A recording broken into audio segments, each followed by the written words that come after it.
Please rise. I pledge allegiance to the flag of the United States of America and to the republic for which it stands, one nation, under God, indivisible, with liberty and justice for all.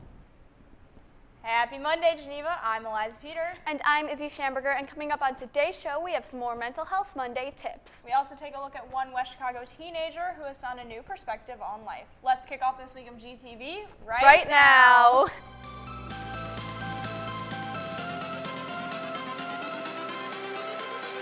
Everything changes.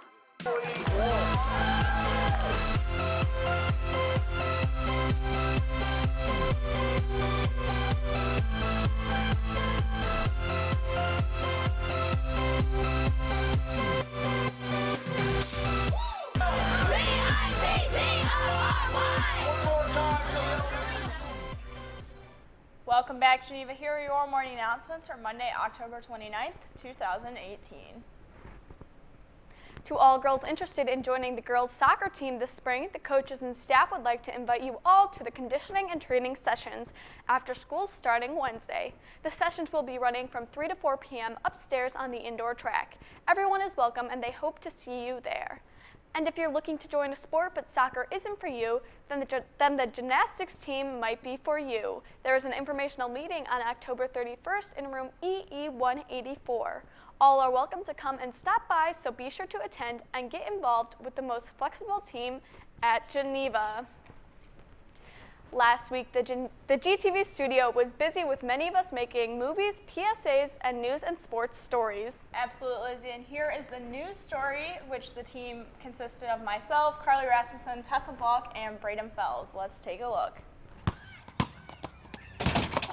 Josh Banger saw his future like any other 15-year-old boy. I hate these questions. He's always been kind of a joyful kid and just kind of sweet and fun and goofy and doesn't take anything too heavy and serious.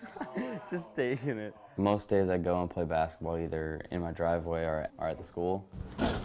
And then after that I like to play video games.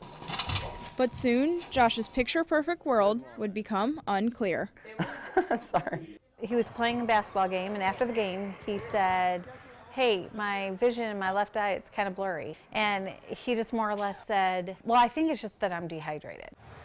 At first it only happened during basketball when I'd get super hot and sweaty. Favorite childhood song? I thought I just needed glasses for 3 months, and then finally on a Saturday my mom brought me in and I had no prescription for my left eye. And on September 17th, Josh was diagnosed with Leber's hereditary optic neuropathy, a genetic mutation that some would call 1 in a million, and changed his life as he knows it. When we were in the doctor's office and it was occurring to me that, oh my goodness, this is probably that disease, and I was kind of getting Josh ready to hear the news, and he's like, "Oh, well, so how do they operate?" And I said, "Well, there's no operation, they can't do that." He's like, "Well, what else can they do?" And I said, "There isn't anything." All right, I'm gonna go practice. And the impact of his diagnosis didn't only blindside him, well, you found it, but his family members as well. Initial reaction was a lot of sadness for him. And looking down the road type things, like seeing the face of your newborn child. Might not get that opportunity. So that was a lot of the stuff I thought about initially. And as Josh has continued to lose his sight, his family has found a new focus, which has opened a door to a new path of life. I feel like we've just thought differently about everything. I took everything for granted, but now I feel like I'm doing more stuff, trying to go places and hang out with friends more. It's more this way than it is this way. And after seeing the compassion from their community, the Bangers have a new perspective for what's to come. I've gotten more used to it. Being from West Chicago, we always feel like we kind of get a bad rap. And this has been such a testimony to the fabric that we are made of. And I've pointed out to so many people that there's such great hope for our future because of this generation of kids and how they care for one another. For Student Television Network, I'm Eliza Peters reporting. If you want to be the next best movie star, then make your way down to drama club after school in the auditorium. It will be from 3 to 4, and you're able to work on your acting methods as well as your performance skills. If you have any questions, see Mrs. Crucial in the English department office. This past weekend, both the boys and girls cross-country teams competed in sectionals. The girls team had a great race and placed 6th as a team. Sophia McDonald placed 7th and qualified for state as an individual. The boys team also had great racing day and placed 7th.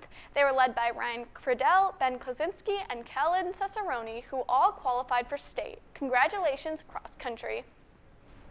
Eliza, it's Monday, and you know what that means. It's time to talk about mental health. That's right, Izzy. We have another segment of Mental Health Monday. Let's take a look. Naps can help pick you up, if you plan them right. Naps that are too long or too close to bedtime can interfere with your regular sleep schedule. Finish eating 2 to 3 hours before your regular bedtime. Avoid caffeine within 6 hours of bedtime. Don't exercise within a few hours of bedtime. But seriously, don't smoke. Not only is it a major health risk, but it leads to poor sleep. Minimize screen time, such as computers and phones, before bedtime.